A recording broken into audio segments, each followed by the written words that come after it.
Continuing with Objective 6, now we're going to define, pronounce, and spell complementary terms related to the ear. And again, they are only built from word parts.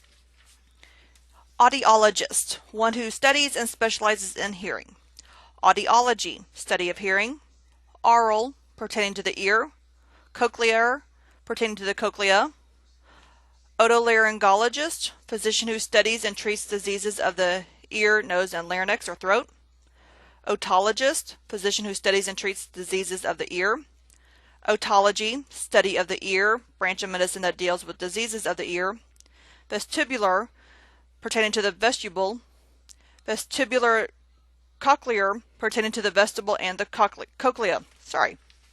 Alright, let's go ahead and just continue with Objective 7 with the abbreviations. Again, there's only 4 of them, so they're pretty easy to remember, hopefully.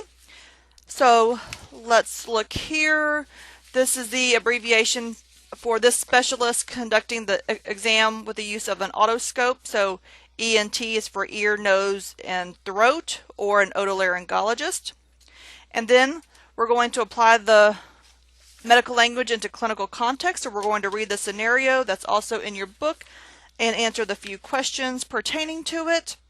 So we have acute otitis media is one of the most common pediatric infections.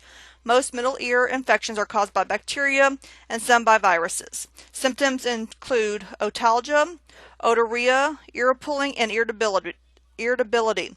The tympanic membrane will be bulging, red in color, and a thickened appearance and reduced translucency.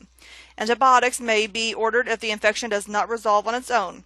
If unresponsive to antibiotic treatment, a myringotomy may be performed to identify the causative pathogen, allowing for the appropriate antibiotic treatment to be prescribed. So we have just 3 questions. So number 1, inflammation of the outer ear is one of the most common pediatric infections.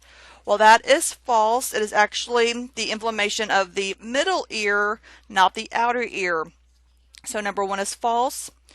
Number 2, pain and discharge from the ear are symptoms of acute otitis media, and that is true. That's what they said. Pain is the otalgia, and the discharge would be the otorrhea.